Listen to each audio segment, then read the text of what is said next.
Buenas tardes para todos quienes nos siguen a través de las redes sociales de la Presidencia de la República. Hoy vamos a tener un segundo conversatorio sobre la relación entre los ecosistemas y el derecho a un ambiente sano.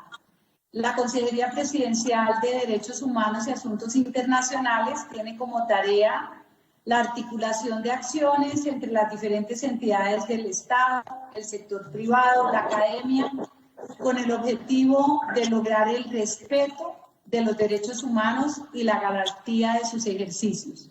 Nuestro programa Juntos lo hacemos posible ha venido hablando de los derechos económicos, sociales, culturales y ambientales. En días pasados habíamos tenido un primer programa sobre el tema ambiental. Nos acompañó el señor ministro de Ambiente, el doctor Ricardo Lozano en su momento, y hoy vamos a tener un enfoque sobre los ecosistemas, cómo esa defensa del medio ambiente y de los ecosistemas es un mecanismo para la garantía de la protección al derecho al ambiente sano.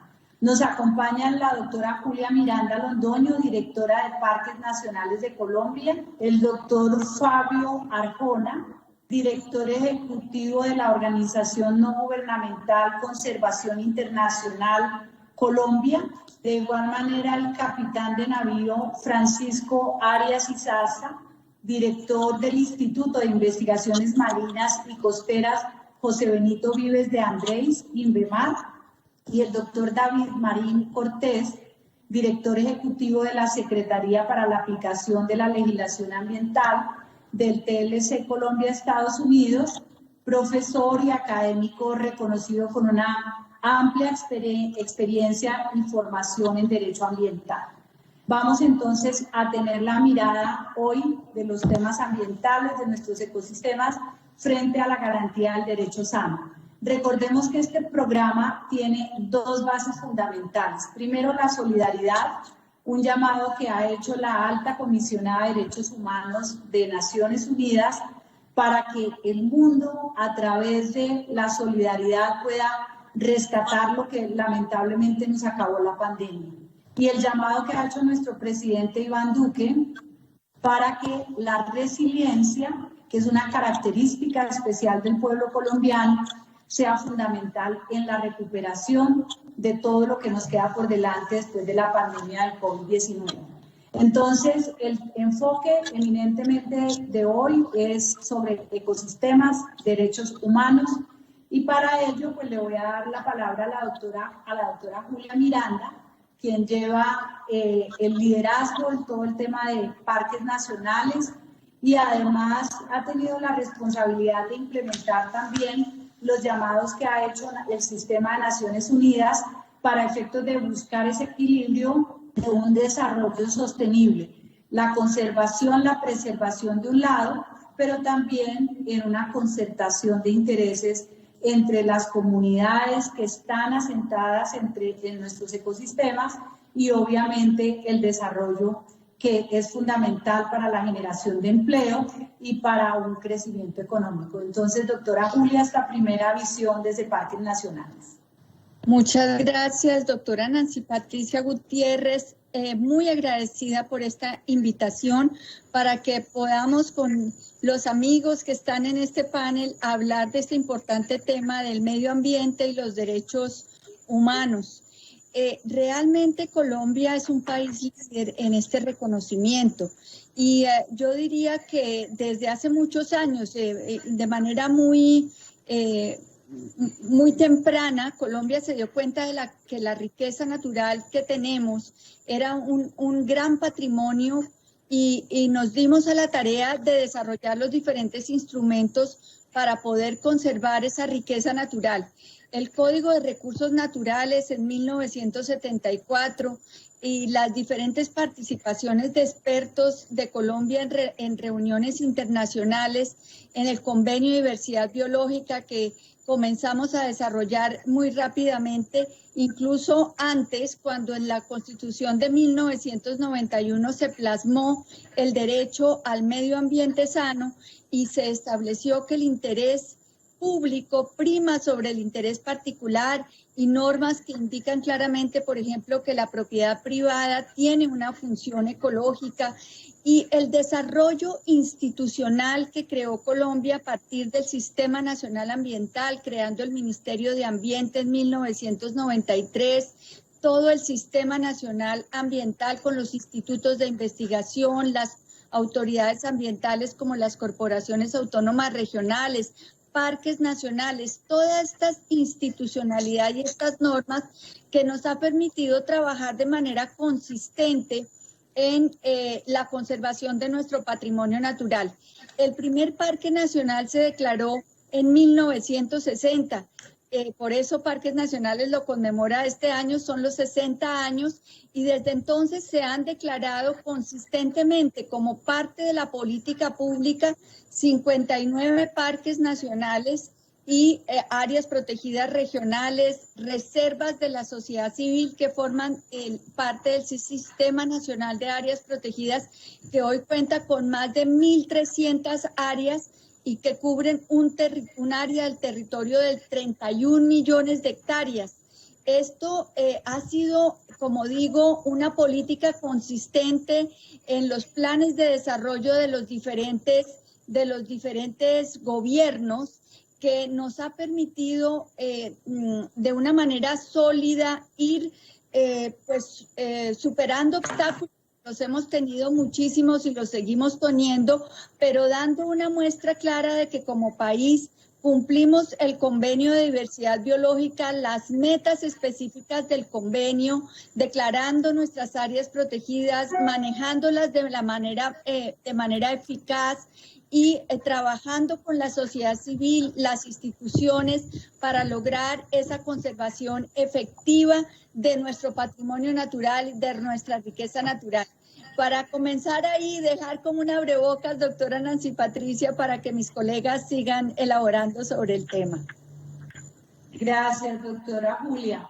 Bueno, el doctor David Marín, con toda la experiencia académica que ha tenido también y su visión tanto en el sector público como privado, puede también ayudarnos a argumentar sobre las decisiones que Colombia ha tomado a efectos de cumplir con el llamado que hizo el Consejo de Derechos Humanos de Naciones Unidas en el año 2012 para efectos de buscar las obligaciones de derechos humanos relativos al disfrute de un ambiente sano.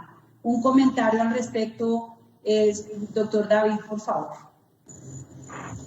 Sí, pues sin duda la protección de los ecosistemas y del ambiente pues implica una visión integral. Como decía la doctora Julia, pues esto implica desde un marco normativo hasta una institucionalidad. En Colombia contamos con un sistema nacional ambiental, con la expedición de la ley 99 del 23, también instrumentos de ordenamiento territorial ambiental, locales, por parte también de las autoridades ambientales, y tenemos también pues, la participación ciudadana y estas instancias que le permiten también a las personas pues, intervenir en la gestión ambiental. También pues, es importante rescatar pues, iniciativas como la ley de páramos, instrumentos económicos para la protección ambiental. Así también pues, respecto a la pregunta, pues vale la pena señalar el pronunciamiento de la Corte Interamericana en materia pues, de el derecho a un ambiente sano como un derecho humano, y estos derechos que se derivan en lo que se refiere a derechos de acceso, de información, de participación, de justicia ambiental. Luego, pues, el cuidado pues, del ambiente no termina siendo de una sola parte, sino de todos, y creo que es algo en lo que vamos a conversar más adelante. Mil gracias, doctor David. Yo creo que no hay en Colombia una persona con mayor conocimiento de nuestros océanos como el capitán Francisco Arias, quien ya lleva 20 años al frente del Instituto de Investigaciones y que además ha tenido pues que estudiar y revisar las políticas públicas en materia de la preservación de los ecosistemas de nuestros océanos. Muy importante su opinión, capitán, al respecto. Gracias, consejera Nancy Patricia, muy generosa por sus palabras. Yo creo que hay muchos otros colombianos, colegas, que también han trabajado por este conocimiento de nuestros mares y con ellos siempre...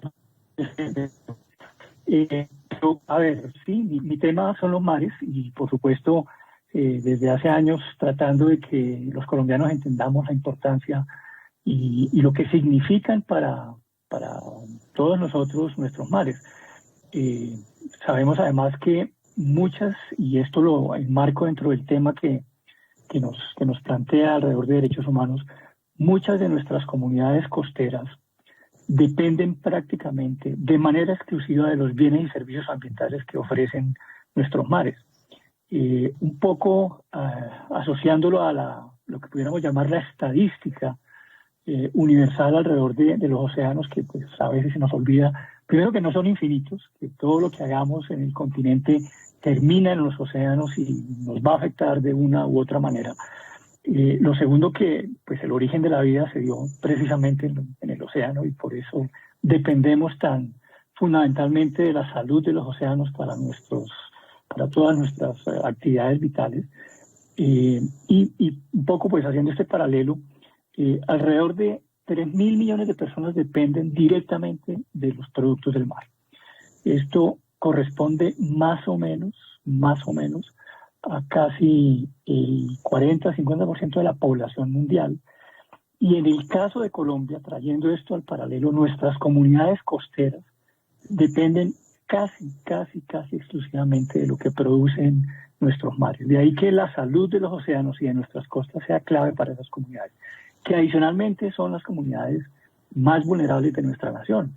Por muchas razones, los que hemos navegado y hemos recorrido nuestras costas y hemos visto la situación de vulnerabilidad, de pobreza, de desarraigo, de desconexión.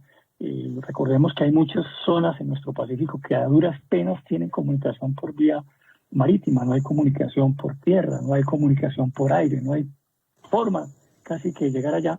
Por lo consiguiente, estas comunidades dependen casi que exclusivamente de ese esfuerzo que realizan sobre sus actividades marítimas. Entonces, esa relación estrecha entre sus medios de vida, entre su bienestar y el mar, está, digamos así, curtida o regida por que mantengamos la calidad de esos mares, porque no haya contaminación, porque respetemos el buen trato sobre los ecosistemas, porque entendamos que, pues, no solamente para ellos, también para nosotros, obviamente, pero de manera fundamental para ellos, si no garantizamos un medio ambiente sano, esas comunidades van a estar en un gravísimo riesgo en sus modos de vida. Entonces, tenemos una responsabilidad enorme en este sentido. De alguna manera hemos avanzado de una manera importante, de una forma importante. La doctora Julia nos comentaba de los compromisos que Colombia ha asumido ante el mundo en las convenciones internacionales. Quiero mencionar particularmente en la Convención de Biodiversidad, el mundo hizo un compromiso de declarar al menos el 10% de sus áreas marinas bajo figuras de conservación y al 2020, y Colombia, con mucho juicio, mucha responsabilidad, cumplió ese propósito anticipadamente y hoy en día estamos por encima del 15% de áreas marinas protegidas en nuestras costas. Es un ejemplo ante el mundo y también un compromiso de país porque esas áreas sigan prestando esos bienes y servicios ambientales para todos los colombianos, también para el mundo, y la responsabilidad de cuidarlas y de mantenerlas bien. Entonces, creo que con esto abrimos el debate. Y muchas gracias. Gracias, capitán. Gracias. Bueno, doctor Fabio, usted pues desde cuando estuvo en el Ministerio de Ambiente, luego dedicado a la academia y ahora dirigiendo la organización no gubernamental, precisamente de conservación, con una mirada internacional, considera que las medidas adoptadas en Colombia garantizan efectivamente la protección de los ecosistemas?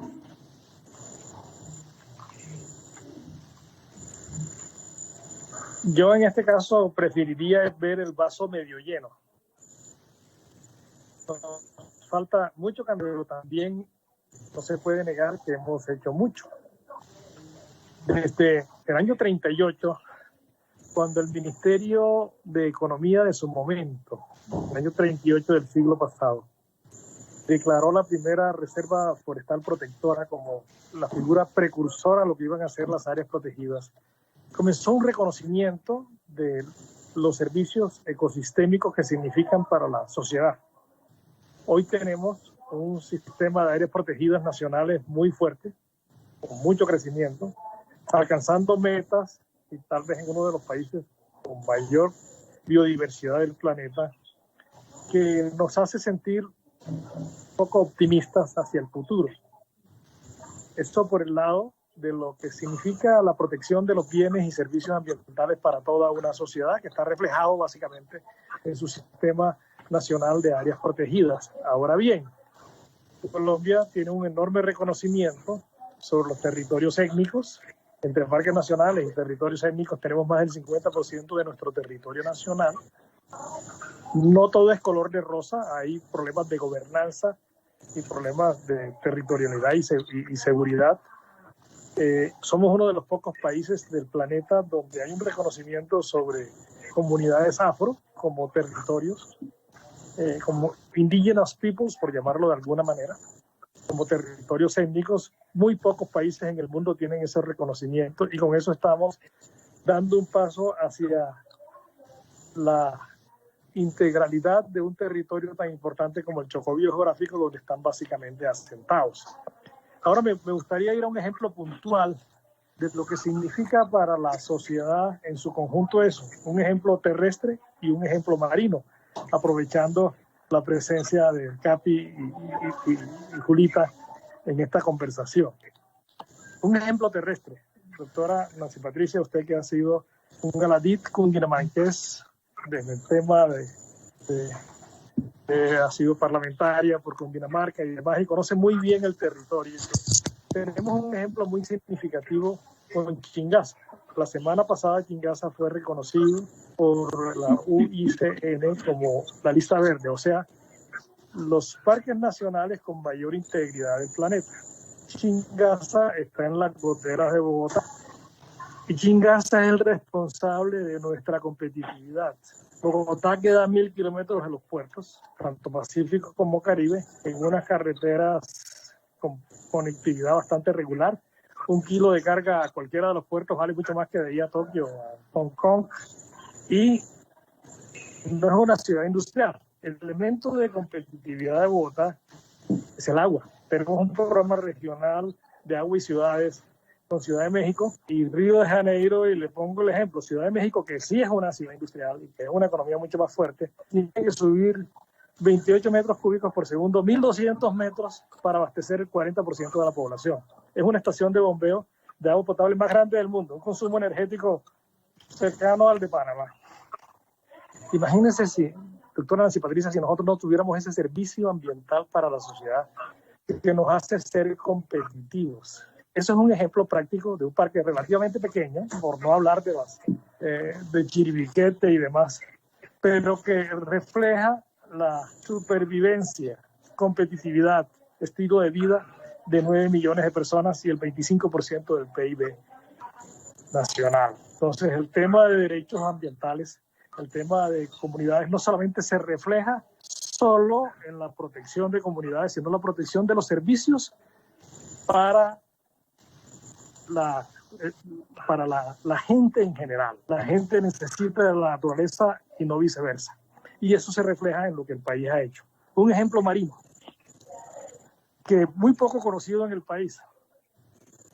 Hace algunos años, pocos años, la autoridad de pesca declaró frente a Bahía Solano una especie, no es una figura de área protegida, sino una CEPA, que es la denominación de una zona exclusiva de pesca artesanal, donde en un territorio de muchos de miles de kilómetros cuadrados que colinda con Panamá, la comunidad ha adquirido una gobernanza sobre un territorio marino que les ha permitido mejorar sus prácticas, tener una pesca más sustentable y tener unos canales de comercialización mucho más interesantes. Muchos restaurantes en Bogotá tienen el esquema Wok y demás, Ecogourmet, a partir del reconocimiento de un área específica marina para disfrute de comunidades tradicionales en el Pacífico colombiano. Ahora bien, tenemos mucho camino que recorrer. La gobernanza de los territorios indígenas y la gobernanza de los territorios afro es bastante heterogénea. Otro ejemplo que podría decirse y que tenemos que explorar y explotar mucho más es el tema de carbono. Carbono en territorios.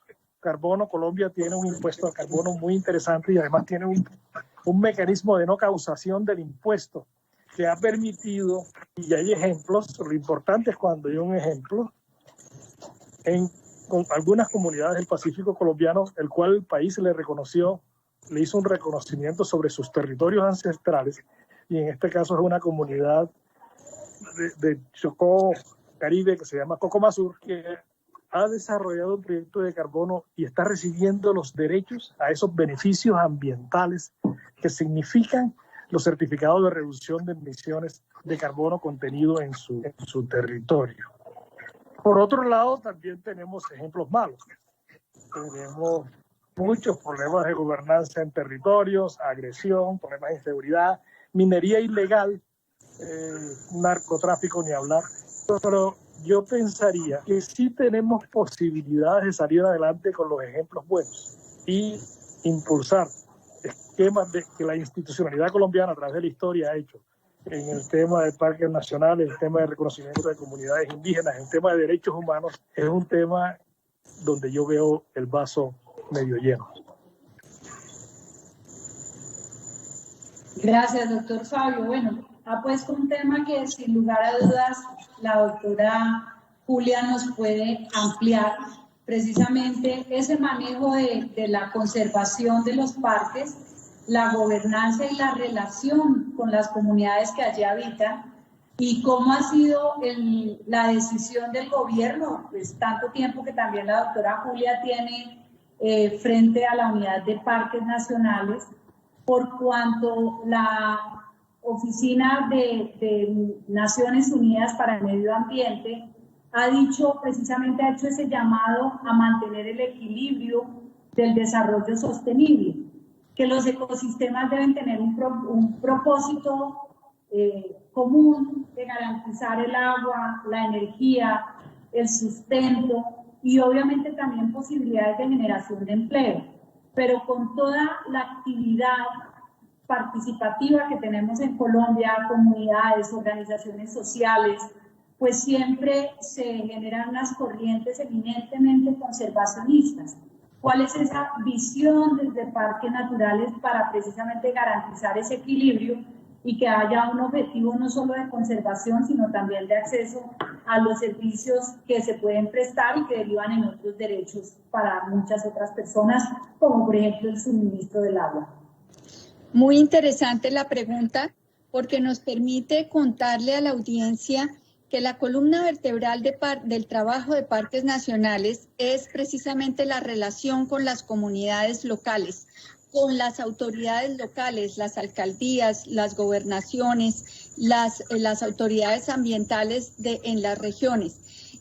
Con las comunidades, como Colombia las ha reconocido a las autoridades indígenas en sus resguardos, propietarios de la tierra y autoridades públicas, Parques Nacionales celebra con ellos unos acuerdos formales de conservación y de uso sostenible de los recursos naturales según sus usos ancestrales. Lo mismo con las comunidades negras, hacemos esos acuerdos para que ellos usen los recursos naturales, tenemos el insumo de su conocimiento ancestral y el insumo de lo que aportan los técnicos y científicos de parques nacionales. Y últimamente venimos desarrollando ese trabajo con las comunidades campesinas que están en los parques también. De tal manera que la ley colombiana te establece unos unos usos muy específicos dentro de los parques nacionales, las actividades no permitidas puedan migrar hacia actividades permitidas, de restauración, de ecoturismo, de investigación científica. Y hoy esas actividades son una verdadera alternativa económica para las comunidades dentro de los parques. El ecoturismo, y venimos trabajándolo con el gobierno, con la Presidencia de la República, con el Ministerio de Comercio, Industria y Turismo, se ha fortalecido inmensamente en las áreas protegidas en la medida que el país ha ganado seguridad y gobernabilidad en estos territorios rurales. La gente está yendo. El año pasado sumamos casi 2 millones de visitantes a los parques. Por supuesto, la pandemia nos hizo parar por unos meses la operación ecoturística, pero ya iniciamos, como lo anunció el presidente el domingo pasado, anunciamos la apertura gradual, 9 parques ya están abiertos e iremos abriendo los otros, porque para la comunidad local se ha vuelto un verdadero ingreso o fuente de ingreso importantísimo, y para el desarrollo de las regiones. También es empleo derivado de la restauración. Es una meta del plan de desarrollo del presidente Duque, hacer la restauración de todas las hectáreas degradadas y hacerla con la gente, de manera que vinculamos a la gente. Y ese otro tema que mencionaba, que se ha desarrollado de una manera divina, doctora Nancy Patricia, que es la investigación científica. Colombia, este país megadiverso, está ofreciendo a otras universidades del mundo, a las universidades colombianas, por supuesto. Hemos hecho pactos con diferentes universidades para que lleven sus estudiantes y sus profesores a hacer investigación en las áreas protegidas, y están llegando, estaban hasta antes de la pandemia, pero esperamos continuar rápidamente, en centros de investigación que se han abierto en los parques para poder también vender esos servicios. Servicios como los que mencionaba el doctor Fabio Arjona, que sin estos parques bien conservados, porque tienen ellos que estar bien conservados, es decir, bien manejados, la producción de agua para la energía eléctrica de nuestro país, que tiene una matriz hidroeléctrica tan importante, para la agricultura, para la industria y por supuesto para el bienestar de los ciudadanos con agua de óptima calidad. Todo eso nos hace competitivos y ofrece los bienes y servicios que se dan en los parques para el desarrollo. Para no entrar a hablar en detalle que deberíamos de cómo enfrentan estas áreas bien conservadas el cambio climático, que es la principal amenaza de la humanidad. Estos ecosistemas de páramos, manglares, bosques, corales, pastos marinos, absorben CO2 de una manera maravillosa que ya hemos aprendido a medir, y sabemos que ellos son fundamentales para esa mitigación del cambio climático y también para la adaptación. Los manglares evitan la erosión costera, nos permiten manejar esas dificultades que genera el cambio climático, que es una realidad entre nosotros, y por eso queremos que se valoren las áreas protegidas, incluso con números y en dólares, para poderle hablar al Ministerio de Hacienda y a otros países cooperantes de cuánto le están aportando estas áreas protegidas al desarrollo de nuestro país. Bien, doctora Julia, mil gracias. Bueno, yo quiero preguntarle al capitán de navío Francisco Arias estos retos que tiene precisamente, usted hablaba de la costa pacífica, de la riqueza biodiversa que hay en la costa pacífica, pero también la necesidad que tienen de alternativas de desarrollo, como por ejemplo un nuevo puerto sobre el Pacífico. El pasado jueves y viernes estuvimos en la costa pacífica nariñense con el consejero presidencial para la seguridad y la Consejería de Derechos Humanos, revisando toda la situación difícil por las que atraviesan las comunidades, tanto los pueblos indígenas como las comunidades negras de Nariño. Estuvimos en Tumaco, en Barbacoas, en el Charco, y allí en medio de la pobreza que comentaba el capitán, pues también nos dicen, mire, aquí hay una oportunidad de oro para otro puerto con una alternativa, una profundidad que generaría unos ingresos y un desarrollo muy importantes para la región. Pero entonces ahí viene el choque con quienes dicen, no, hay que garantizar por encima de esas posibilidades económicas más bien la preservación de la costa pacífica. ¿Cuál es su opinión, capitán, en medio de todas las investigaciones que se han hecho en INVEMAR?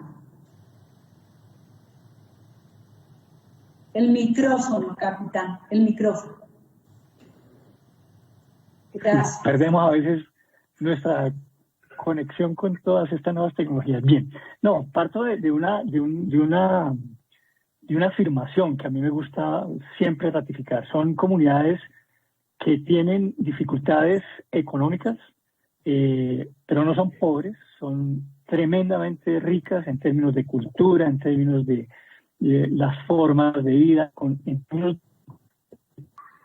se relacionan al interior de todos sus entornos sociales, lo cual pues nos pone en una paradoja de altísima riqueza y valores enormes que tienen todas esas comunidades y dificultades económicas. Entonces creo que esa es una premisa que a mí me gusta y que siempre cuando hemos tenido la oportunidad de trabajar y de interactuar y de vivir con ellos en las comunidades, porque lo hemos hecho, nos maravillan la cantidad de valores y de riquezas que esta región tiene.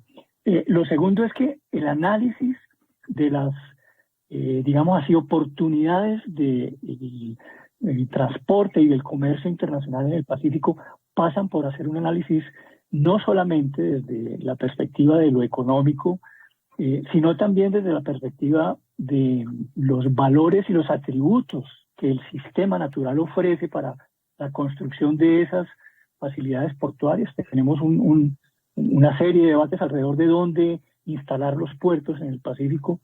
Y tercero, de las realidades de conectividad del país. Creo que Fabio lo mencionaba alrededor de los temas de comunicaciones y de transporte, en donde Colombia realmente tiene todavía enormes dificultades en términos de conectividad.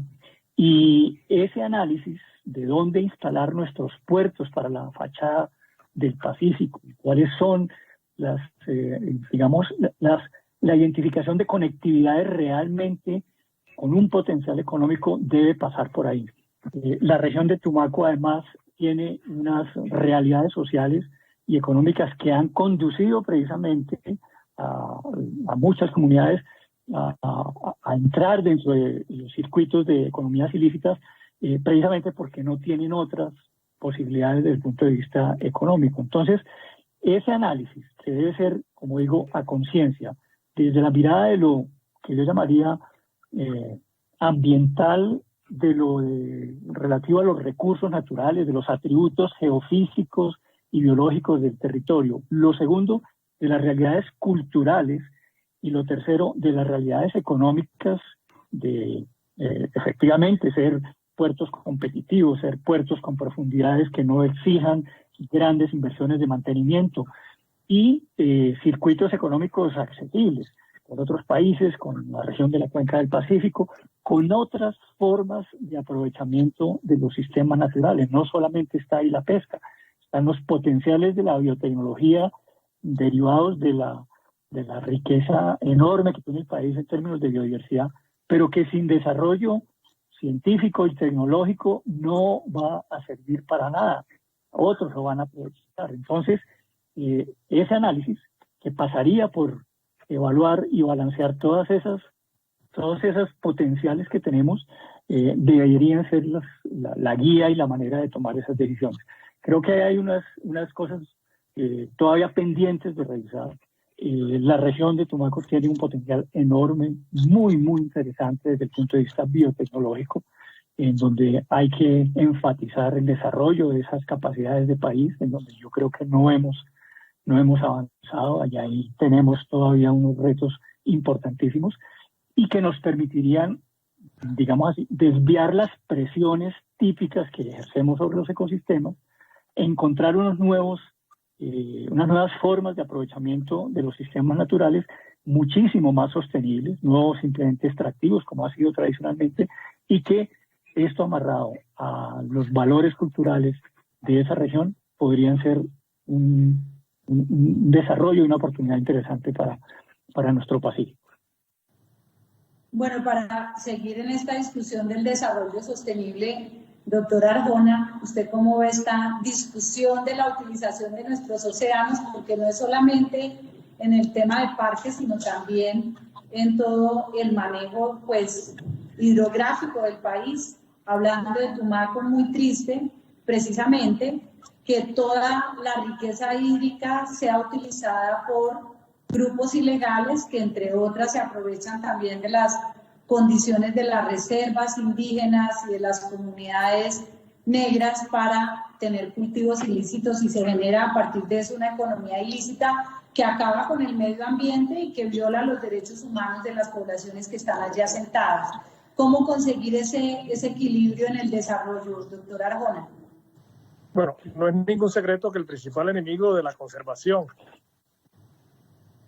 es la pobreza, que a veces va ligada a temas que inciden aún más en esto, como el desarrollo de cultivos ilícitos en zonas marginales.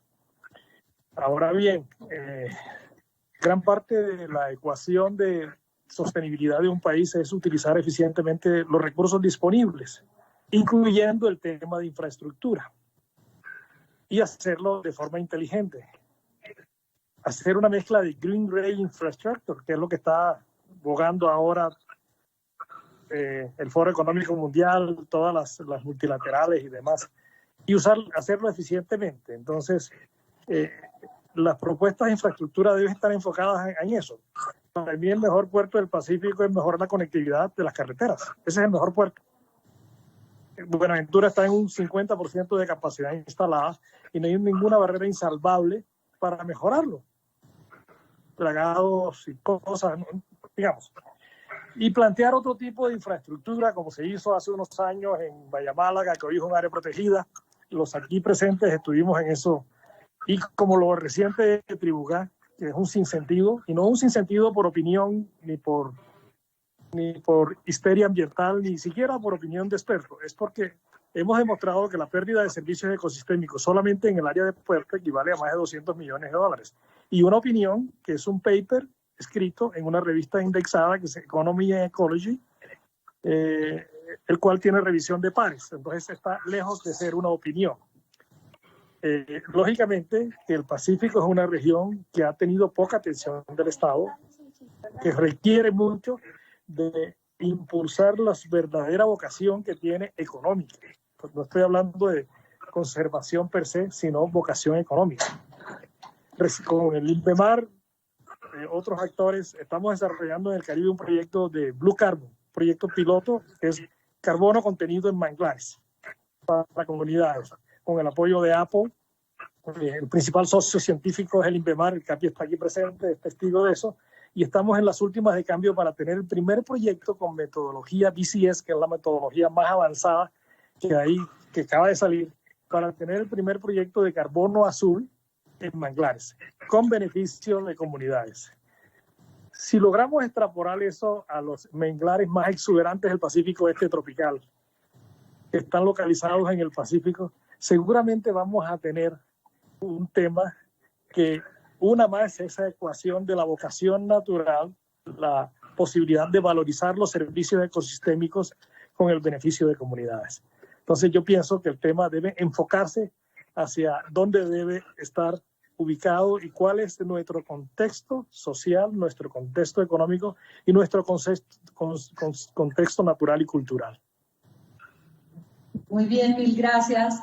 Bueno, doctor David Marín, la semana pasada tuvimos una interesante conversación sobre los efectos que traen los acuerdos para la inversión extranjera y que ya la Corte Constitucional hizo unos pronunciamientos en cuanto a la relación con los derechos humanos. Usted que ha hecho todo un seguimiento a la aplicación de la legislación ambiental en el acuerdo de comercio con los Estados Unidos, vale la pena saber cuál es ese enfoque que en materia de legislación ambiental y en derecho internacional se percibe para garantizar los derechos humanos, el ambiente sano, pero también el equilibrio del desarrollo sostenible. Ese es el quid, diría para comenzar, materializar este concepto del desarrollo sostenible. En el sentido lograr este equilibrio entre protección ambiental y el desarrollo económico, sin duda pues hay una expectativa de los inversionistas de tener las reglas de juego claras, de que se les brinde seguridad jurídica, hacen unas inversiones significativas y pues este cambio de reglas puede generar pues unos efectos adversos y pues demandas como se ha presentado pues en estos tribunales de arbitramiento por parte de estas empresas amparadas bajo estos tratados de inversión extranjera. Luego en ese sentido, pues es importante pues, lo que ha pasado pues, en el país, un fortalecimiento institucional para atender esta demanda de, en estos proyectos de sector minero energético, infraestructura, pues brindándole reglas de juego claras a los inversionistas, contando pues con autoridades fuertes, técnicas, con recursos para atender oportunamente estos trámites de licenciamiento ambiental, de permisos ambientales, cumpliendo obviamente pues con todo este marco normativo y sobre todo también pues la importancia de poder tener estas áreas también protegidas y áreas estratégicas delimitadas para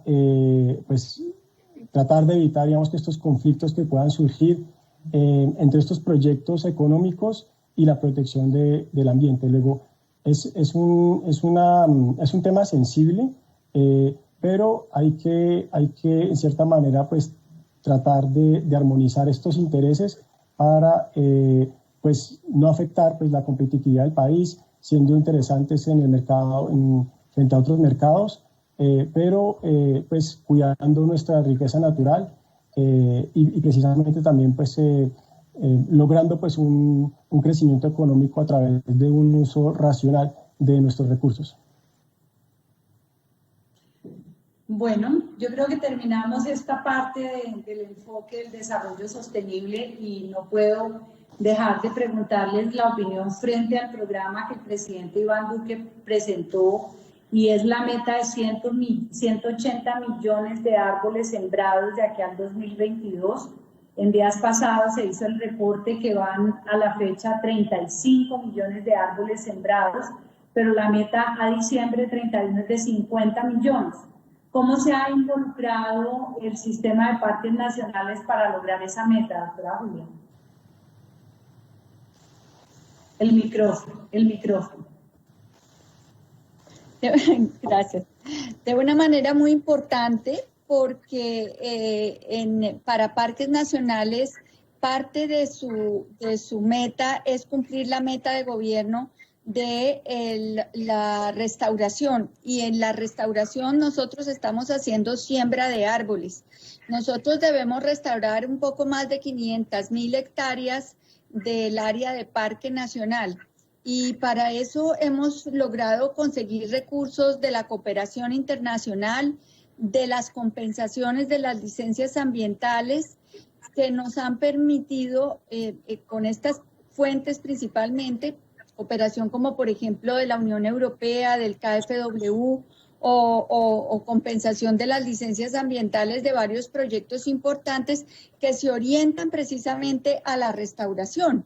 Y nosotros estamos por eso involucrados en la meta del presidente Duque, que consideramos que es muy importante, y desde el punto de vista de parques nacionales no es solamente sembrar árboles, un número X de árboles. Por supuesto, el número es muy importante, pero estamos hablando de ecosistemas restaurados de manera integral, que es recuperar un ecosistema que se ha degradado por diferentes razones y por eso tiene un beneficio adicional en términos de medición de recuperación de biodiversidad.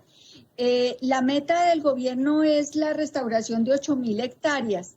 Y Parques Nacionales ha restaurado ya por lo menos 4.000, de tal manera que nosotros en esa siembra, que también estamos contando por supuesto por individuo para poder aportarle a la meta del presidente del número de árboles, estamos haciendo la tarea y vinculando a la comunidad, que esto es muy interesante.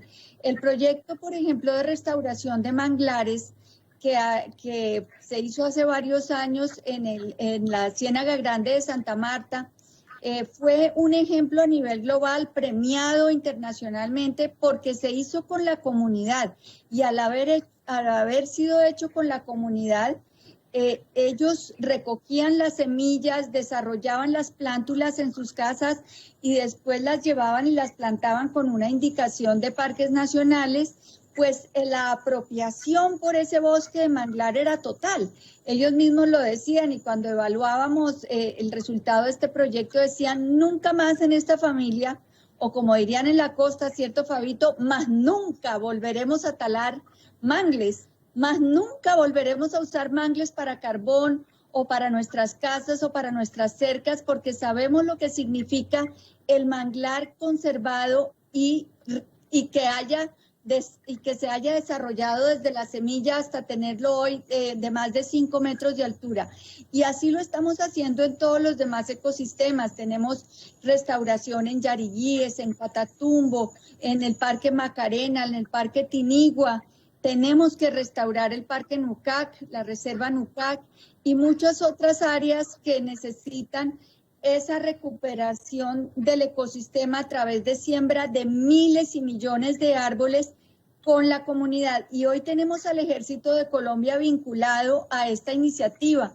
Para el Amazonas se están desarrollando 5 grandes viveros de millones de árboles, con 9 viveros satelitales, para que con la comunidad, con parques, con las instituciones, se desarrolle esa plantación masiva, pero no de cualquier especie, sino, reitero, de restauración de ecosistemas degradados.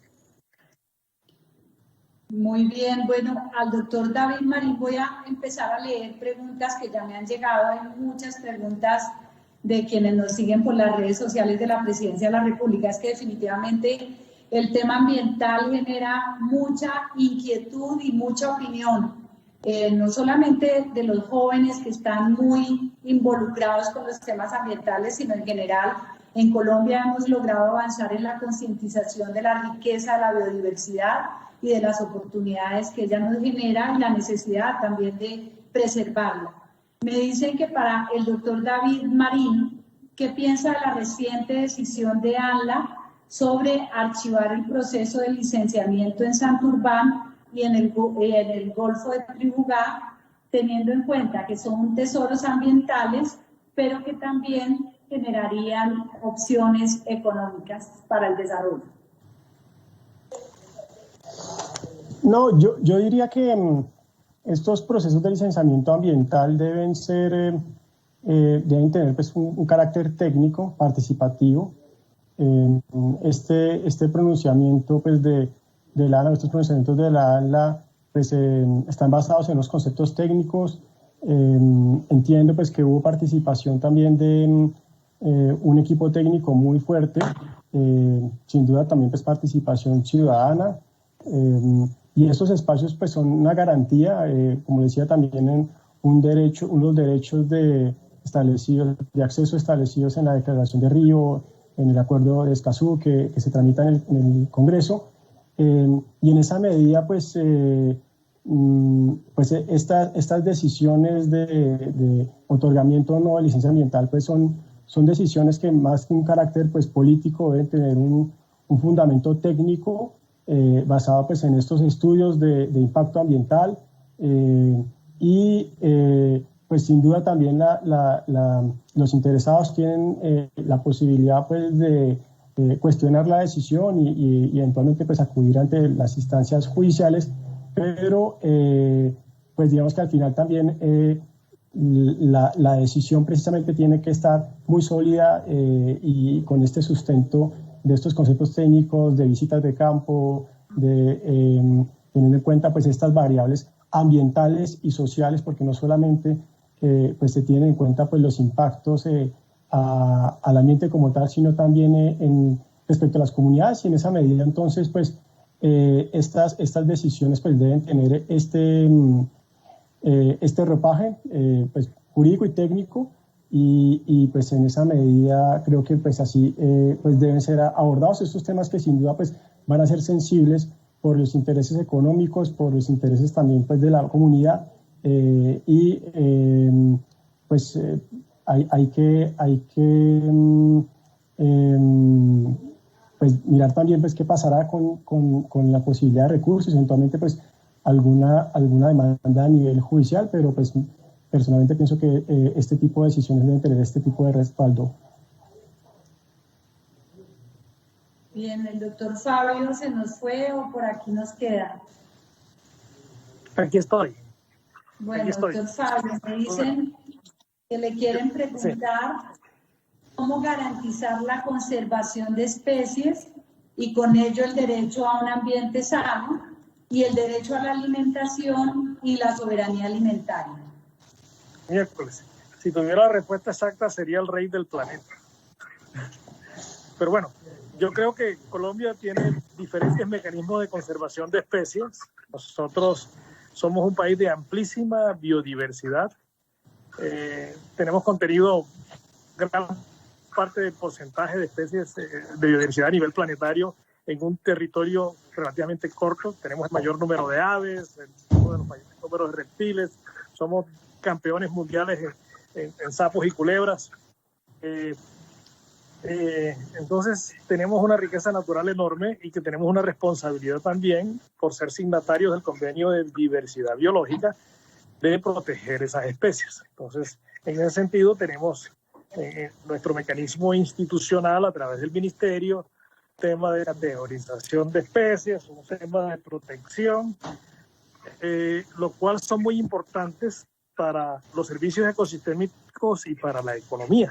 En términos de ser el país más importante del planeta de aves, pues nos hace altamente atractivos y con condiciones de seguridad para generar uno de los esquemas que como aviturismo que generan más recursos. Un aviturista genera 3 o 4 veces más que un turista convencional, y teniendo esa enorme riqueza de biodiversidad de aves y endemismos, hay pocos sitios en el mundo donde en un día se garantizan ver 4 endemismos, y si vas a la Sierra Nevada de Santa Marta, cerca de la ciudad de Santa Marta, puedes lograrlo en una zona de área protegida. Entonces, indudablemente hay que buscar esa compaginación entre nuestra oferta natural, ligar el tema de infraestructura, que no es menor, somos un enorme rezago en infraestructura, con las posibilidades de aprovechar económicamente esos recursos con beneficios de comunidades. El beneficio de las comunidades debe estar ligado a temas como carbono, a temas como cuando son comunidades colectivas o propietarios colectivos, a temas como ecoturismo rural o ecoturismo comunitario. Parques ya tiene una enorme experiencia en eso. En Islas de Rosario hace 10 años se comenzó un proyecto que todo el mundo pensaba que estaban locos, con casas incautadas a narcos, que hoy son una empresa turística perfectamente consolidada, y nadie se acuerda de eso. Ahí están, los coteros están funcionando. Entonces hay muchos esquemas donde se pueda generar ese equilibrio de ecuaciones entre protección de especies y medio ambiente. No es que el mundo se divida en dos, entre los que protegemos el ambiente y los otros que quieran destruirlo. Eso es una ecuación absolutamente falsa. El tema es que nos hace falta mucha valorización de los servicios ecosistémicos.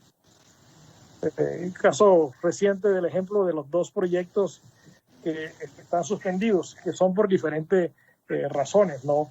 El de Puerto de Tribugá ni siquiera llegó en la ANLA, eso no tiene estudio ambiental ni nada. El Puerto de Tribugá simplemente fue porque no pudieron pagar el canon de la póliza. Bueno, si una empresa no puede pagar una póliza para mantener su canon de concesión, pues difícilmente va a ser un buen manejo ambiental. El caso de Santurbán es diferente, por rigor de la ANLA, dice que los estudios ambientales no completaron las condiciones para otorgar una licencia.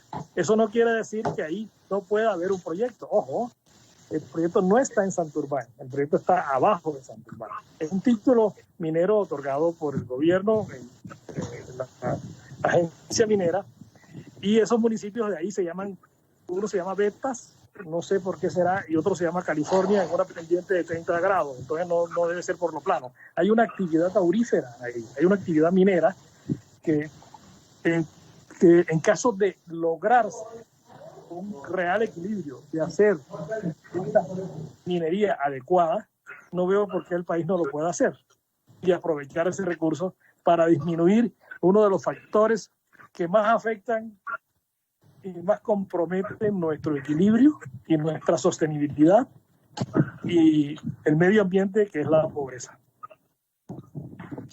Bueno, llegamos a la parte final del programa, nos quedan 5 minutos.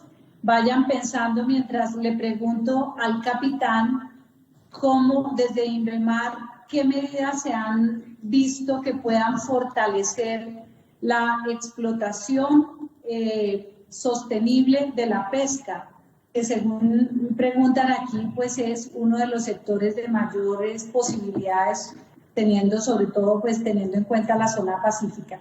Pero vayan pensando ustedes en una sugerencia de medidas a tomar del gobierno después de este COVID-19 para garantizar esa oportunidad que nos da nuestra riqueza de biodiversidad. Capitán.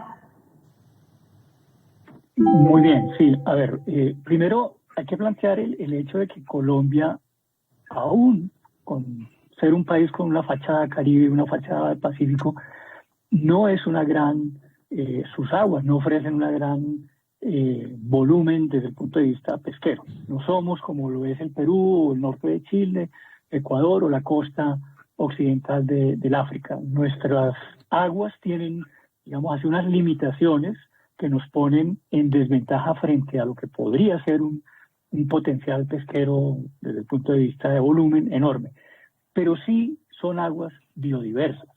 Y en esa biodiversidad hay riqueza. Riqueza desde la perspectiva pesquera, porque nuestras especies tienen un alto valor en el mercado, y eso es importante. Nuestras especies se venderían muy bien y se venden muy bien dentro del esquema de la comercialización de los productos pesqueros, pero yo diría que tenemos que evolucionar hacia una fase distinta de aprovechamiento de esa riqueza pesquera. Mencioné el tema de la biotecnología, que está ligado a la riqueza de la variedad biológica, de la biodiversidad, en donde tenemos múltiples formas de aprovechamiento con, yo diría, cohortes de uso de ese recurso en distintos escenarios, en la producción, evidentemente, de alimentos, pero también en la producción de drogas y medicinas, en la producción de elementos desde el punto de vista de la industria, que todavía inclusive algunos estarían por explorarse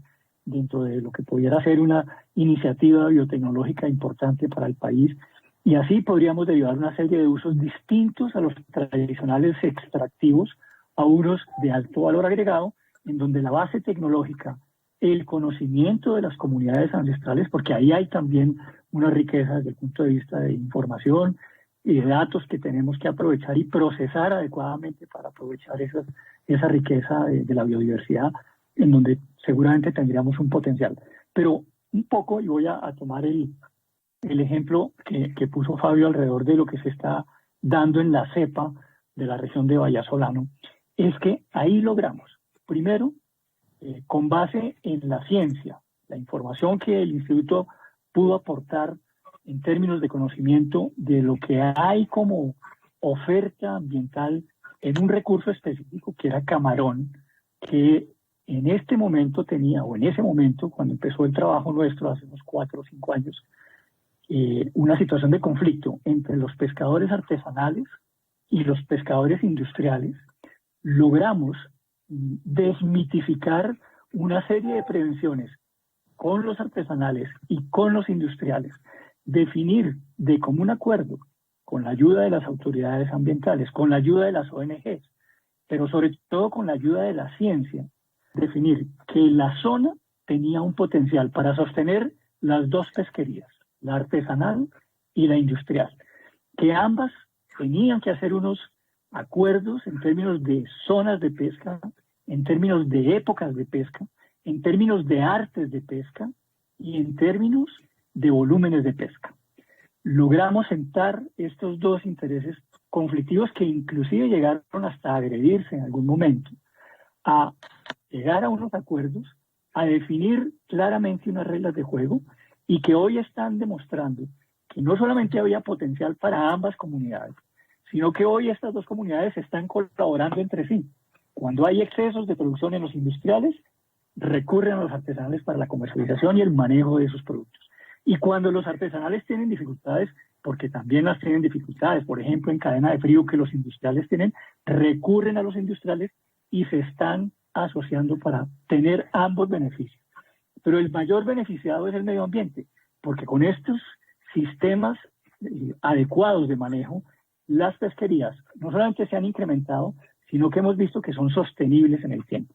Y algunos otros derivados que nos parecen interesantísimos. Por ejemplo, la flota pesquera, artes que se han recomendado, zonas de pesca, han hecho eficiente su pesca, pero además han reducido sus aportes de CO2 a la atmósfera. Y hoy en día estamos apuntándole a que la flota pesquera del camarón sea aceptada como una estrategia de baja en carbono a nivel internacional en Colombia. Entonces, sí hay posibilidades. Lo que nos falta es creatividad, apuntarle a cosas que no hemos de pronto explorado y sacarlas adelante. Y sobre todo, la información científica. Aquí fue clave. Aquí fue clave poderle decir a los industriales, señores, sus límites están acá y de aquí para allá no pueden entrar en el territorio de los artesanales, y los artesanales también, que también tenían malas prácticas. Ahí había también ejemplos que no eran deseables. Logramos, con base en el conocimiento, llevar esa información para tomar buenas decisiones. Entonces, sí se puede, y yo creo que puede haber un enorme potencial en esto, en nuestras aguas, igual en nuestro territorio continental, en muchas apuestas a las cuales hemos venido haciendo las cosas como lo acostumbramos históricamente. El famoso concepto del business as usual.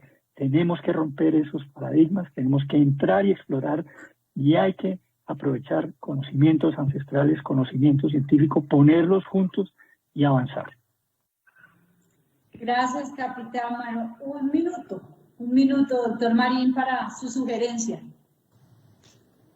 Yo diría que esto es una oportunidad para hacer ajustes en nuestro modelo económico, poder incluir pues, varias de las actividades o promover pues, mucho más estas actividades que se han venido señalando: turismo de naturaleza, bioeconomía, investigación científica. Luego, digamos, tenemos una oportunidad para seguir creciendo o recuperarnos económicamente, pero realmente interiorizando pues, en nuestra economía, en nuestro ADN, esta variable de sostenibilidad, y adicionalmente también pues, promoviendo el cumplimiento ambiental en medio pues, digamos, de estas dificultades económicas. Pero creo que eso es una oportunidad de ser vista esta pandemia como una oportunidad para fortalecer el sector ambiental.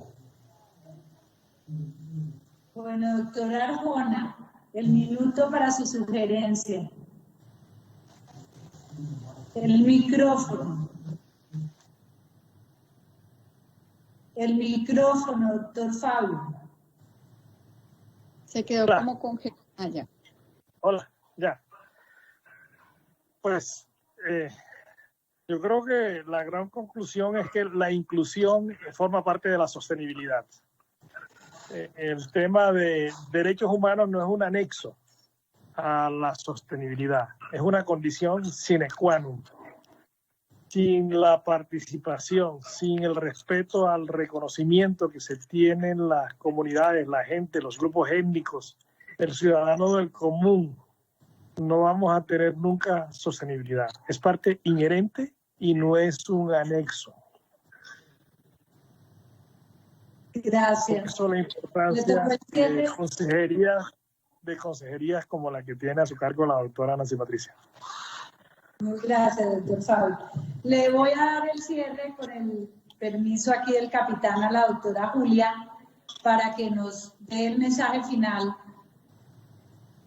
Gracias. Yo también quería hablar de la importancia de vincular a la población local en todo el trabajo de conservación como lo venimos haciendo. Y en este momento Colombia, que ha tenido un liderazgo extraordinario en lo que son los instrumentos económicos para apoyar la gestión ambiental, tenemos esas herramientas para ser desarrolladas plenamente. El presidente acaba de sancionar la ley de las regalías. Tenemos allí un potencial inmenso en las transferencias del sector eléctrico también, en el impuesto al carbono también, y en fortalecer todos juntos el programa de Herencia Colombia, es decir, hacer buen uso eficiente y pronto de esas herramientas financieras en las cuales Colombia indudablemente es pionero a nivel mundial. Bueno, mil gracias. Hemos cumplido con nuestra programa Reflexión, la relación de derechos humanos, el derecho humano a un ambiente sano y las oportunidades que nos brinda nuestra biodiversidad, siempre guardando ese equilibrio y obviamente teniendo en cuenta a nuestra gente, a nuestras costumbres, a nuestra riqueza ancestral y todos para adelante con el llamado al presidente a sacar adelante la resiliencia en Colombia. Buenas tardes para todos y mil gracias por su participación. Muchas gracias. Buenas tardes a todos, que estén muy bien.